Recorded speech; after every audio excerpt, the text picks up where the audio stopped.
Halo Sobat Kujungan dimanapun kalian berada. Kali ini kita akan membahas kembali sebuah kasus ya. Tapi sebelumnya kita minum dulu. Ini kasusnya gua baca itu, bahkan gua nonton di YouTube juga ya. Agak menggelitik. Kenapa menggelitik? Karena ini ada kasus pembunuhan seorang ibu rumah tangga yang bernama Petri Sihombing itu dibunuh oleh suaminya. Tetapi sebelumnya dugaan polisi ya, ini adalah perampokan, bukan pembunuhan suami gitu ya, yang bunuh istri bukan. Jadi kayak perampokan karena ketika warga menghampiri tempatnya si Ibu Petri ini tadi ya. Tadi namanya siapa? Patri apa Petri ya? Petri Sihombing itu terlihat bahwa si ibu ini ya, Ibu Petri ini meninggal dunia, sementara suaminya itu dia terikat di sebuah karung. Jadi dia terikat di karung itu, tangan kakinya semua diikat, kemudian dalam karung gitu. Jadi seakan-akan mereka kayak habis diancam atau mungkin habis dianiaya oleh pencuri gitu kan. Nah, seakan-akan terjadi sebuah hal yang sangat mengerikan di rumahnya si Ibu Petri ini ya. Dan dia dibunuh oleh suaminya yang bernama Wadison Pasaribu. Dan kejadiannya terjadi di Serang. Serang berarti di Banten ya. Di Kecamatan Walataka, Kota Serang, Banten. Nah, kejadiannya ini sebenarnya murni karena si istri itu dia menggerebek suaminya itu selingkuh. Nah itu gua nggak tahu gerebeknya secara langsung atau lewat handphone atau gimana. Cuman di sini ditulis ketahuan selingkuh gitu. Akhirnya cekcok, sang suami sakit hati dan membunuh istri. Dia membunuh dengan cara mencekik leher istri ya sampai mati. Dan setelah itu sang aktor ini ya, si suami ini ya, ini gue sepertinya ini nih perlu dipromosikan ke ini nih, ke Hollywood ya, suaminya ya, pinter banget aktingnya nih. Jadi dia membuat rekayasa seakan-akan terjadi perampokan di rumahnya. Dia membungkus barang juga ya, yang tadi gue udah ceritain dengan karung. Seakan-akan terjadi perampokan, dan kemudian tetangga dan polisi datang ke rumahnya untuk ini ya, olah TKP. Memang di sana ada yang hilang barangnya, barang-barang berharga, perhiasan tuh hilang. Dan polisi sedikit curiga dengan kejadian seperti ini. Mungkin ada beberapa penjelasan dari kesaksian suami yang dirasa janggal oleh polisi, dan polisi kemudian semakin mendalami kasus ini. Dan lucunya yang membongkar kasus ini adalah anak mereka sendiri. Jadi pada pukul 5 pagi si anak ini disuruh sama bapaknya untuk kamu pergi dulu aja keluar gitu. Mungkin supaya kalau ada anaknya kan nanti anaknya masih kecil mungkin nggak bisa diajak sandiwara gitu kan, kamu keluar aja, pergi dulu sana gitu kan.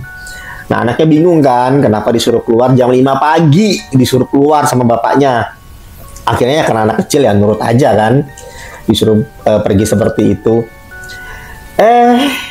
Ternyata si anak yang polos inilah yang membongkar rencana busuk bapaknya ini ya, yang bersandiwara ya, yang seakan-akan terjadi perampokan di rumahnya.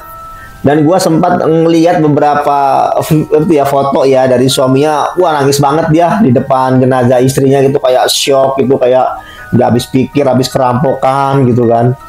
Tapi ya memang polisi udah canggih ya, jadi mungkin mereka melihat ada kejanggalan di sini. Dari rumahnya mungkin tidak terjadi sesuatu hal yang terlihat kerampokan.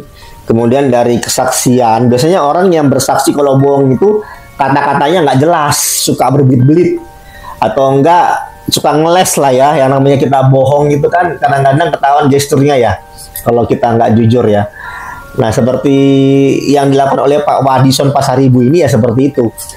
Jadi polisi nggak bodoh, meskipun dia udah berakting masuk ke dalam karung gitu, diikat tangan kakinya, kemudian dia bercerita ada perampokan dan istrinya dibunuh dan lain sebagainya.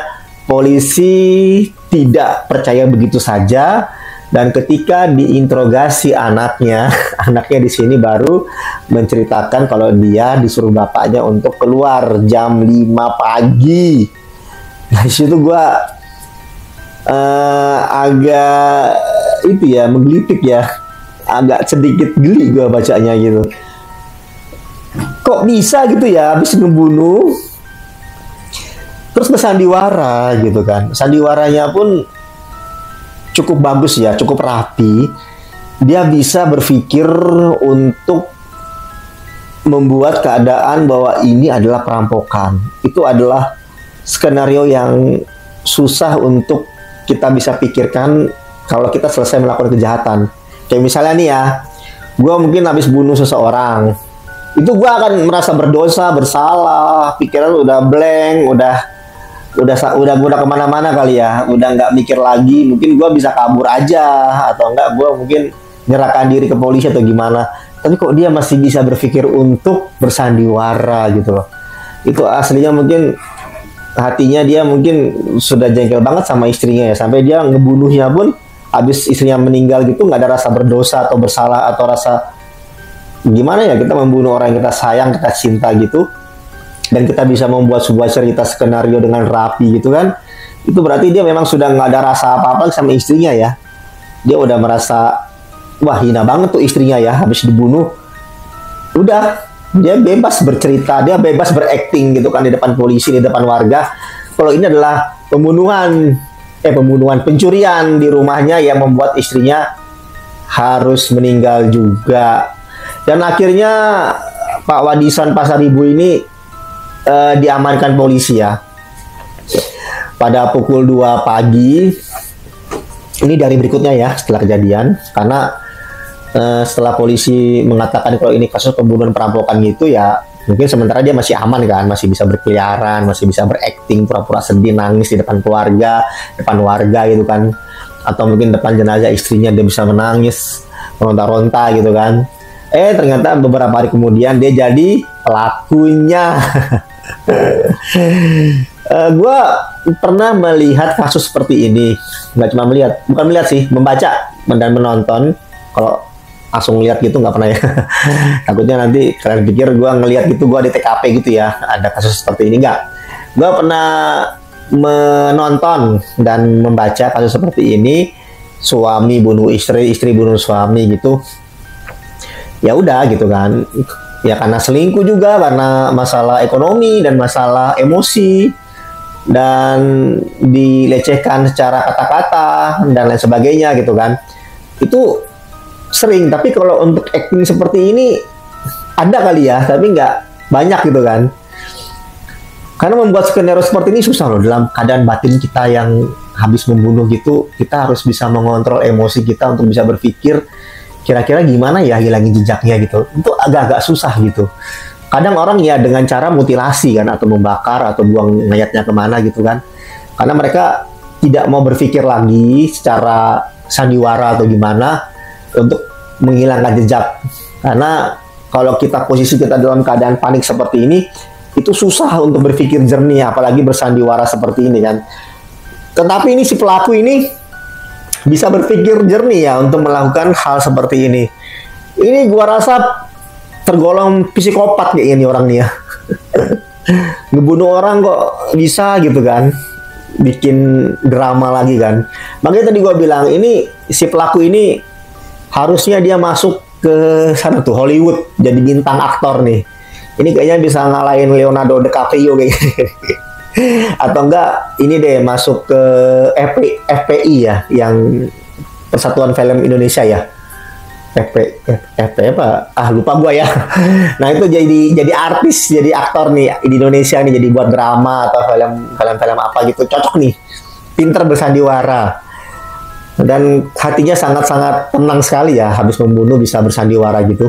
Syukurnya polisi tidak bodoh dan akhirnya terungkap bahwa dia yang membunuh, dan yang mengungkapnya adalah anaknya sendiri.